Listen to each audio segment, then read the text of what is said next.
तुझे तब बहुत पछताना होगा जब तू अपनी आंखों से अपने और परायों को एक ही चिता में तिल तिल जलते हुए देखेगा। पिताश्री से मिले हमें कितना समय हो गया। युवराजों के साथ साथ हम उनसे भी भेंट कर लेंगे। सच, वो हमें देखकर कितने प्रसन्न होंगे। एक शत्रु के लिए आपके मन में केवल करुणा थी, उसके स्थान पर क्या किसी प्रेम ने जन्म ले लिया है? खामोश क्यों हैं आप? आपकी खामोशी के भीतर शत्रु के लिए प्रेम तो नहीं छिपा है? अब वो शत्रु नहीं रहे माताश्री, उन्हें हमने अपने मन मंदिर में बिठाकर पूजना आरंभ कर दिया है। किशोरी, हाँ, ये सत्य है कि हम उनसे प्रेम करते हैं और वो भी हमसे बेहद प्रेम करते हैं। ये भ्रम है आपका। शत्रु के पुत्र ने यहाँ से मुक्त होने के लिए आपको ढाल बनाया है। ये हमारा नहीं, आपका भ्रम है माताश्री। यदि हम उन्हें विवश नहीं करते तो वो हमें कभी छोड़कर नहीं जाते। शत्रु के लिए अपना प्रेम स्वीकार करके आपने बहुत बड़ा अपराध किया है। जब आपके पिताश्री को इस अनर्थ के बारे में पता चलेगा, उन पर क्या बीतेगी? वो आपको जीवित ही धरती में गाड़ कर आपकी समाधि बना देंगे। हमें कोई भय नहीं, बल्कि प्रेम की बलिवेदी पर प्राण त्याग कर हमें इस बात की खुशी होगी कि इतिहास में हमारा नाम अमर हो जाएगा। बेटी, भूल जाओ इस युवराज को, जिसे जीते जी तुम कभी नहीं पा सकोगी। उसे यहाँ से मुक्त करके तुमने जो कार्य किया है वो अति सराहनीय है, परंतु उसके प्रेम में पड़कर आपने बहुत बड़ी भूल की है, क्योंकि नदी के दो किनारे कभी नहीं मिल सकते, कभी नहीं। नदी के दो किनारे आपस में मिले या ना मिले, परंतु युवराज इंद्रजीत सिंह और हमारे मिलन को अब कोई नहीं रोक सकता। हमें क्षमा कर दीजिए माताश्री। अब हम आपका तो क्या, ईश्वर का भी आग्रह ठुकरा सकते हैं, परंतु उन्हें कभी नहीं भूल सकते, कभी नहीं।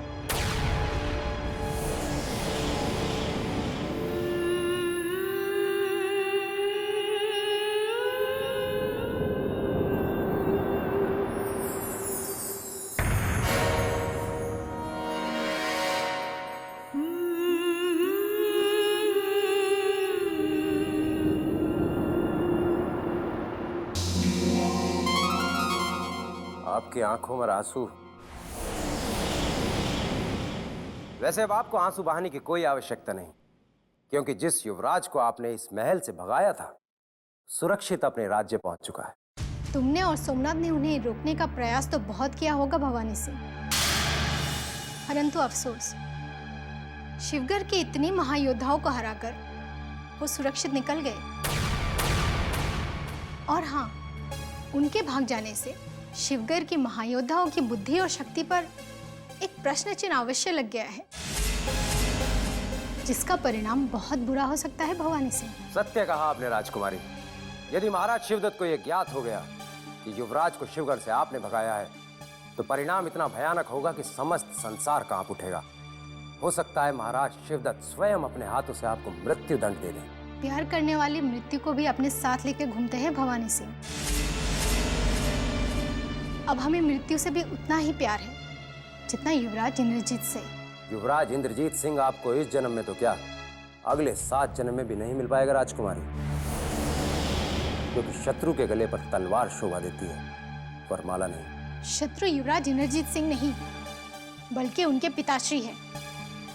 यदि शिवगढ़ के महायोद्धाओं के बाजों में शक्ति होती तो वो महाराज वीरेंद्र सिंह से जाकर लड़ते, उनके निर्दोष बेटे को बंदी बनाकर। कौन सी वीरता का काम किया है तुमने? जाओ कह दो हमारे पिताश्री से कि हमें फांसी पर चढ़ा दे, क्योंकि हम उनके शत्रु के पुत्र से प्यार करते हैं। जाओ कह दो उनसे कि अपनी झूठी शान बचाने के लिए अपनी इकलौती बेटी की खुशियों का गला घोट दे। जाओ कह दो उनसे कि संबलपुर से आकर अपनी बेटी की चिता पर फूल चढ़ा दे, जिसे जो करना है कर ले। हम युवराज से प्यार करते थे, करते हैं और सदा करते रहेंगे।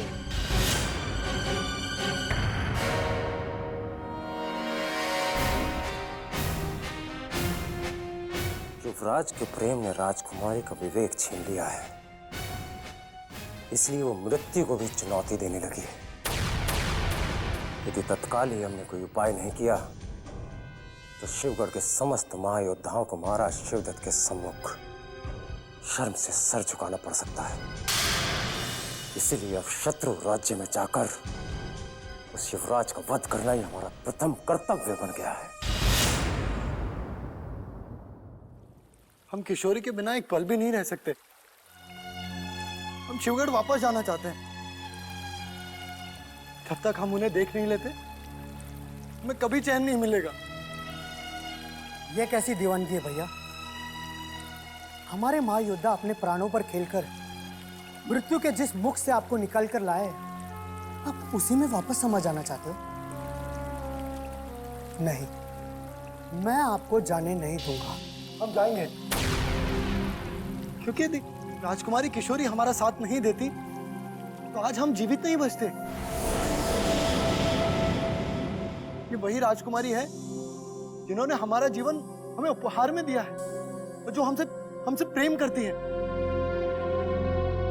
और हमें ऐसा लगता है कि वो बार बार हमें बुला रही है, हमें पुकार रही है। हमें जाने दो, हमें जाने दो। अपने मन से इस भ्रम को निकालकर बाहर फेंक दीजिए भैया, और भूल जाइए उस शिवगढ़ को और शिवगढ़ की राजकुमारी को, क्योंकि जिसके साथ आपका मिलन संभव ही नहीं, उसे याद करने से कोई लाभ नहीं। अब हम दोनों के मन एक हो चुके हैं, हमारी आत्माएं एक दूसरे से जुड़ चुकी हैं। भला वो कौन है जो हम दोनों को अलग कर सकता है? यदि भाग्य ने आपका और राजकुमारी किशोरी का मिलना लिखा होता तो बाबा रुद्रनाथ आपको इस तरह समझाने नहीं आते, परंतु आपने उन्हें भी अपमानित कर दिया। क्षमा कीजिए युवराज, आपके कठोर व्यवहार से बाबा रुद्रनाथ पहले ही रुष्ट हो चुके हैं, परंतु इस व्यवहार का पता जब आपके माताश्री और पिताश्री को होगा तो उन्हें कितना दुख होगा। किंतु युवराज इंद्रजीत ने जानबूझकर किसी को दुख पहुंचाने की चेष्टा नहीं की भैरव सिंह। ये सत्य है, जब इंसान किसी से प्रेम करता है तो उसे और कुछ नहीं दिखा देता, कुछ भी नहीं। किंतु तुम ये बात नहीं समझ सकते भैरव सिंह, तुम ये बात नहीं समझ सकते क्योंकि तुमने कभी किसी से प्रेम किया ही नहीं। हाँ, ये सच है कि मैंने कभी किसी से प्रेम नहीं किया, परंतु तुम भी ये मत भूलो कि तुमने भी किसी शत्रु के राज की युवती से प्रेम नहीं किया था। यदि ऐसा दुस्साहस तुम करते, उसी क्षण तुम्हें फांसी पर चढ़ा दिया जाता। भैरव सिंह, प्रेम करने वाले जीने मरने से नहीं डरते, और वो प्रेम ही क्या जिसमें कठिनाइयां ना हो, बाधाएं ना हो।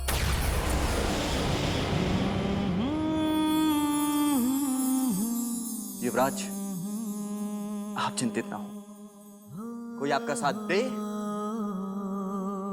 या ना दे, परंतु ये तारा सिंह अवश्य आपका साथ देगा, मरते दम तक देगा। तारा सिंह, तुम क्या युवराज को फिर से बंदी बने हुए देखना चाहते हो? परंतु भैरव सिंह के होते हुए तुम्हारी ये इच्छा कभी पूर्ण नहीं होगी। भैरव सिंह, तुम दोनों हमारे लिए आपस में क्यों झगड़ रहे हो?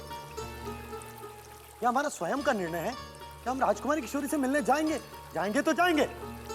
और ये हमारा निर्णय है कि हम आपको इस महल की चौखट से एक कदम बाहर रखने नहीं देंगे, फिर चाहे कुछ भी हो जाए।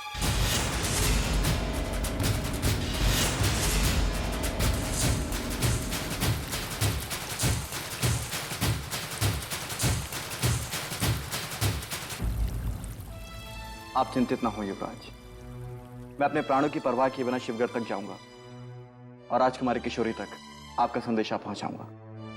मैं आपको वचन देता हूं।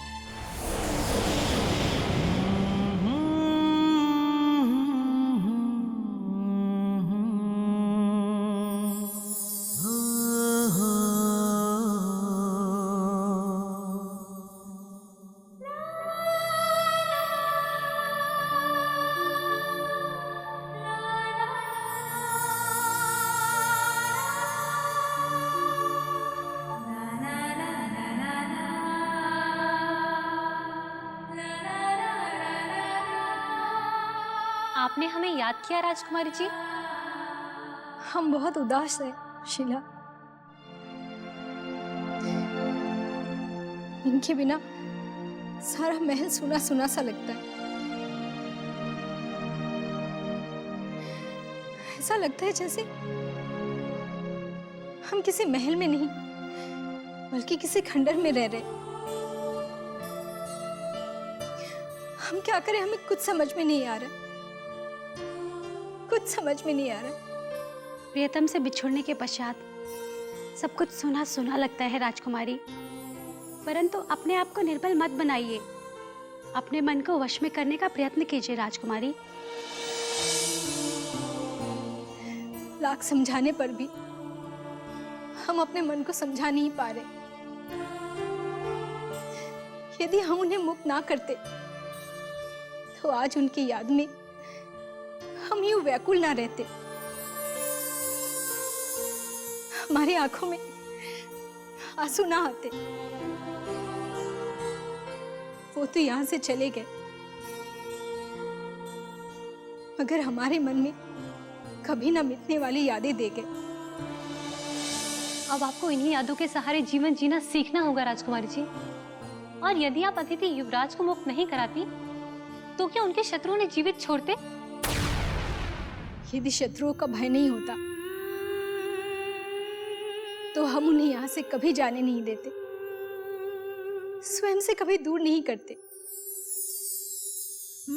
जैसे हम उनकी याद में यहाँ तड़प रहे हैं, वैसे ही उन्हें भी हमारी यादें तड़पा रही होंगी। जी करता है कि सारे बंधन तोड़ के उनके पास चले जाए। हमें किसी तरह उनके पास पहुंचा दो, हम उनके बगैर नहीं रह पाएंगे। स्वयं को संभालिए राजकुमारी जी, आपका उनके राज्य में जाना असंभव है। और ये मत भूलिए कि जिस युवराज से आप इतना प्रेम करती हैं, आपके पिताश्री और उनके पिताश्री आपस में कितनी घृणा करते हैं। हम सब जानते हैं, किंतु इतिहास साक्षी है कि प्रेम की शक्ति से शत्रु भी मित्र बन जाते हैं। हमने विजयगढ़ जाने का निर्णय कर लिया है। हम आपको वहां कभी नहीं जाने देंगे राजकुमारी जी, क्योंकि हम आपको खोना नहीं चाहते। और यदि आपने विजयगढ़ में एक कदम भी रखा तो आपको तुरंत बंदी बनाकर कारागार में डाल दिया जाएगा और सब कुछ समाप्त हो जाएगा। वो हमें कभी बंदी नहीं होने देंगे, हम पर कोई आंच नहीं आने देंगे, क्योंकि उन्होंने हमसे सच्चा प्यार किया है और सच्चा प्यार कभी झुकता नहीं, कभी टूटता नहीं। आपकी व्याकुलता ने मुझे विजयगढ़ जाने पर विवश कर दिया है राजकुमारी जी।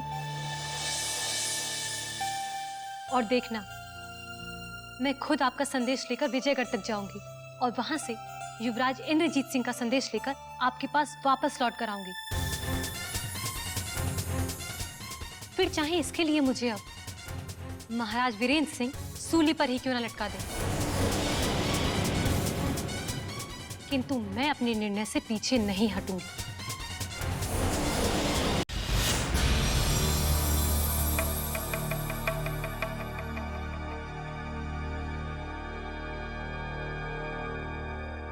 आपका अपमान, परंतु युवराज इंद्रजीत से ऐसी उद्दंडता कैसे हो गई बाबा रुद्रनाथ? अंधे प्रेम ने तेरे पुत्र को मूर्ख बना के रख दिया राजन। अरे शिवगढ़ का अन्न खाकर वो बड़ों का सम्मान तक करना भूल गया है।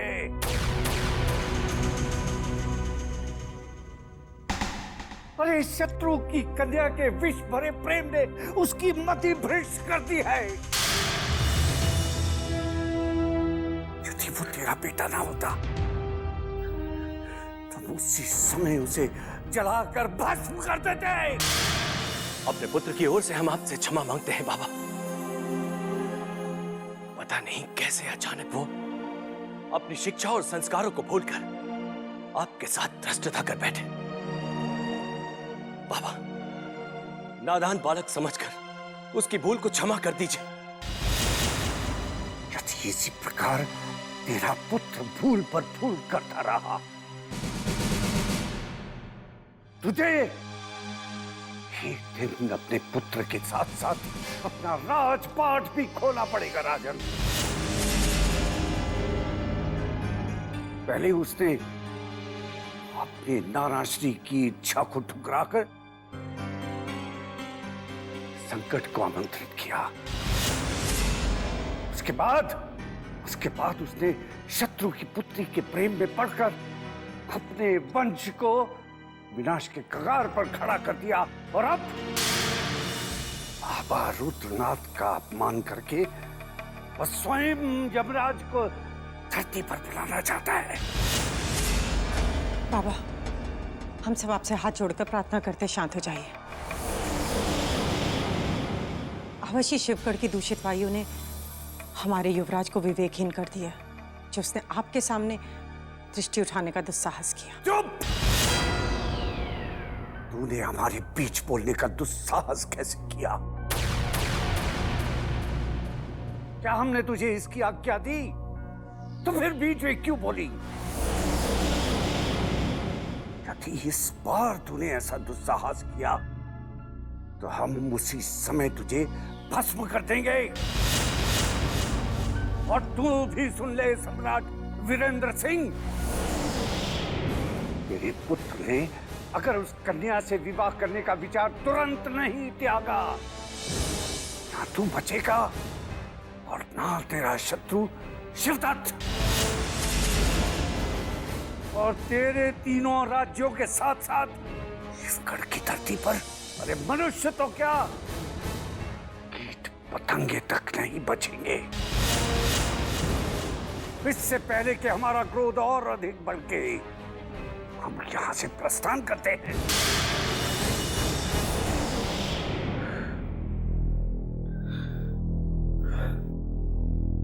ये क्या किया युवराज इंद्रजीत आपने? बाबा रुद्रनाथ को क्रोधित करके आपने हम सबको संकटों में डाल दिया है। हम नहीं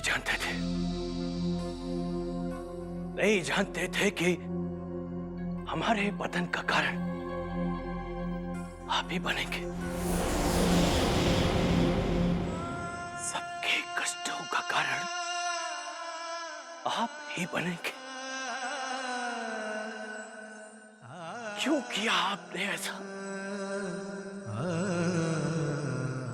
क्यों किया आपने ऐसा युवराज? हम नहीं जानते थे कि हमारे पतन का कारण आप ही बनेंगे। सबके कष्टों का कारण आप ही बनेंगे। क्यों किया आपने ऐसा? क्यों किया आपने ऐसा युवराज?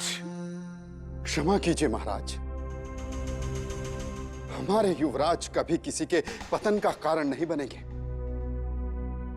अभी उनकी अवस्था इतनी बड़ी नहीं हुई कि वो बाबा रुद्रनाथ के स्वभाव को समझ सके। जैसे ही बाबा रुद्रनाथ का क्रोध शांत हो जाएगा, बाबा रुद्रनाथ उनको स्वयं क्षमा कर देंगे। हम सबको इसका पूर्ण विश्वास है।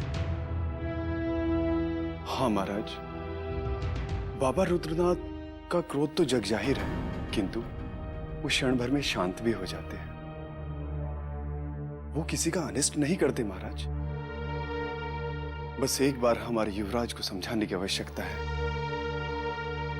उसके उपरांत बाबा रुद्रनाथ उन्हें क्षमा कर देंगे और सब ठीक हो जाएगा महाराज। महाराज,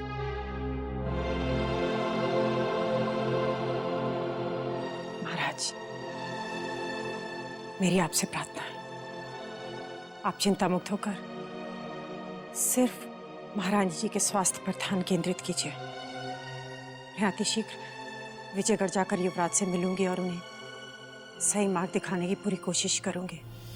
मुझे विश्वास है